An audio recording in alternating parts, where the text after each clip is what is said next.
I applaud the Portuguese EU presidency to organize this first ever cultural forum. It provides us with an excellent and much needed opportunity to sit around the table for a structured and focused dialogue. Much needed because the cultural sector, if there is such a thing, is unique in its individualism and fragmentation, as we all know. This inherent fragmentation is a blessing in that it demonstrates the rich diversity of cultural expressions across Europe. But our fragmentation is also a curse. We need to face the challenges of a world where knowledge, communication, people, products, and creativity know fewer and fewer boundaries. We need to grab the economic and other opportunities that a borderless market such as Europe provides. Let us face these challenges and opportunities by joining forces, by listening, and by making our voices heard. We need to adjust to the reality of more cross-border interaction and to the very need for intercultural dialogue if we want our cultures to remain healthy. Sharing information, recognizing each other's arts degrees, encouraging and facilitating mobility of artists, for instance, by breaking down tax barriers across borders, are in the interest of us all. To mention just a few of the examples, of the many examples of cross-border initiatives, platforms and tools. There's the Lab for Culture, the virtual tool to share cultural information. The new internet-based intercultural dialogue instrument called RIS.EU. There's the Compendium, an expanding Europe-wide information and monitoring system on cultural policy measures, instruments, debates, and cultural trends. And there's the Civil Society Platform for Intercultural Dialogue. And I know that many of you are one of the 100 or so organizations from dozens of countries active on the platform.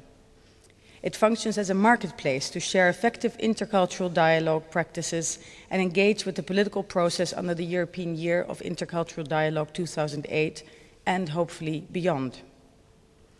The platform thinks outside of the box in another respect. It brings together organizations not only from the fields of arts and culture, but also from youth and social affairs, education and learning, human rights, anti-racism, minority rights, and interreligious dialogue. The European Cultural Foundation welcomes the efforts to reflect upon the role of culture in the European Union in a more cohesive way and to develop a European cultural strategy that goes beyond cultural policies by default.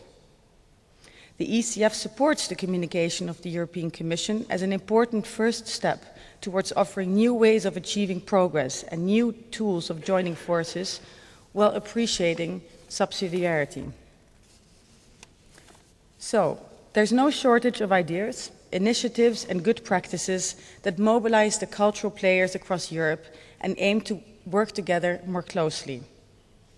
But such initiatives need support. The dialogue over the coming days will hopefully help further shape the vision, preconditions and priorities for us all in making our increased cooperation a reality. It's an excellent opportunity to step out of our comfort zones. We should dare to ask ourselves and each other the critical questions, explore ways to become more focused and examine new partnerships, for instance, with business. Businesses are increasingly operating across borders, so they are our partners par excellence. It is our responsibility to draw them in, to make our work seem relevant to them. If we can make this cultural forum work for us all, it can perhaps become a regular forum for exchange and cooperation. It can certainly give another impetus to the cultural agenda setting for Europe and to the momentum creating by the Commission's communication. But if we believe that there is a need for dialogue, we must define what that need is. It will help us focus. The European Cultural Foundation does what it can to promote and facilitate cross-border cultural cooperation. We actively support the 2008 Year of the Intercultural Dialogue through grants and special programs, festivals and publications, gathered around our focus on the experience of diversity and the power of culture. The ECF was one of the instigators of the civil society platform that I mentioned earlier.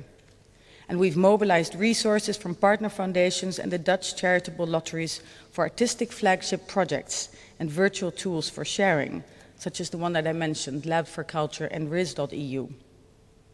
The ECF has also highlighted the need for quicker results on cross-border cooperation in the context of the Commission's vision.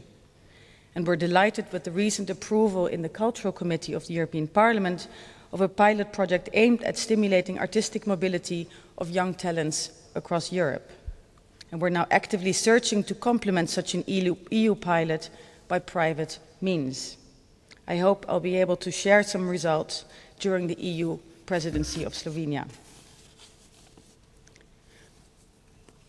I realize that I'm preaching to the converted, so I'm doing what I said we shouldn't be doing, but let me reiterate a few points. An active role for civil society in advocating and fostering cross-border cultural exchanges and dialogue is a win-win situation for us all. It's much needed, and it's needed now. We need to preach to the non-converted. Culture is much more than a commercial commodity, however important creative industry is for our competitiveness and investment in it.